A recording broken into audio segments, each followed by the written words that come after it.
আমি এখানে ইংরেজি ডিপার্টমেন্ট 12 ব্যাচের স্টুডেন্ট। তো আমাদের এখানে যে ঝামেলাটা হয়েছে, এখানে অ্যাকচুয়ালি আমাদের কর্মসূচি ছিল অবস্থান কর্মসূচি। আমাদের উদ্দেশ্য ছিল আমরা মডার্নে গিয়ে অবস্থান করব, কিন্তু আমাদের যে এখানে ছাত্র সংগঠন আছে তারা আমাদের আগেতেই জানিয়ে দিয়েছিল যে অবস্থান, ছাত্রলীগ ছিল এখানে। তো ওরা আমাদের জানিয়ে দিছে যে এখানে হচ্ছে আপনাদের অবস্থান কর্মসূচি করা যাবে না, আপনারা হচ্ছে পদযাত্রা করেন।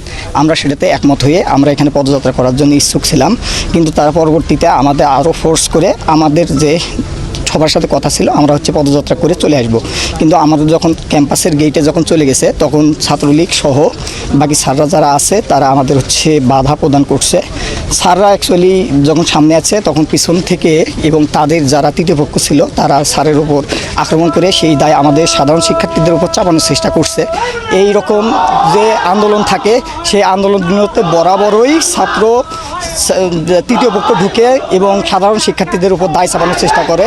তাই আমি আপনাদেরকে নিশ্চিত করতেছি যে এখানে কিছু করে নাই নাকি না, এখানে আমাকে ছাত্রলীগের সভাপতি আমাকে থাপ্পড় মারছে।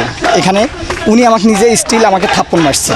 এখানে কথা হচ্ছিল আমাদের এখানে আমরা গত 9 দিন ধরে এখানে আমরা অনুষ্ঠান করতে সমাবেশ করতেছি। এখানে কোনো প্রকার আমাদের সাধারণ শিক্ষার্থী বিশৃঙ্খলা করে নাই, কিন্তু ওনারা আসার কারণে এই বিশৃঙ্খলা হয়েছে। এই দায়ভার সাধারণ শিক্ষার্থীদের না।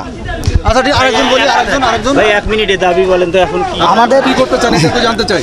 আমাদের দাবি আমরা এখন বর্তমানে এক দফাতে পৌঁছাইছি, সেটা হচ্ছে সকল প্রকার অযৌক্তিক এবং সকল প্রকার অযৌক্তিক কোটাগুলো, বৈষম্যমূলক কোটাগুলোকে দূর করে প্রথম থেকে চতুর্থ শ্রেণী পর্যন্ত যথাযথ কোটা সংস্কার করা। আর এখানে আমাদের হচ্ছে বিচার বিভাগের সাথে আমাদের কোনো সম্পর্ক না, আমাদের সম্পর্ক হচ্ছে নির্বাহী বিভাগের কাছে। কারণ আপনারা জানেন সংবিধানের 29 নম্বর অনুচ্ছেদে বলা হয়েছে সরকারি চাকরি ক্ষেত্রে সকল নাগরিক সমান সুবিধা ভোগ করবে। কিন্তু এখানে আরও আছে যারা অনগ্রসর জনগোষ্ঠী আছে তাদের জন্য একটা নির্দিষ্ট কোটা ব্যবস্থা থাকবে। এটা কোটা ব্যবস্থা কিছু সংখ্যক অনগ্রসর জনগোষ্ঠীর জন্য এটা সাংবিধানিক অধিকার, কিন্তু 18-এর পরিবর্তে যেটা করা হয়েছিল এখানে আজকের এই ঘটনায় আপনাদের কি এখানে আমরা সাধারণ শিক্ষার্থীরা আমরা এখানে শঙ্কিত আছি। তো আমরা চাচ্ছি সাধারণ শিক্ষার্থীরা চাচ্ছি যাতে আমাদের এই ব্যাপারে আমাদের পরবর্তীতে কোনো সমস্যা না হয়। কারণ এখানে যে সমস্যাটি হয়েছিল সেই সমস্যাটি আমরা সাধারণ শিক্ষার্থী দায়ী না। এখানে তৃতীয় পক্ষ ঢোকার কারণে তারা বাধা দেওয়ার কারণে এই পরিস্থিতি হয়েছিল। সুতরাং আমরা আশঙ্কা প্রকাশ করতেছি।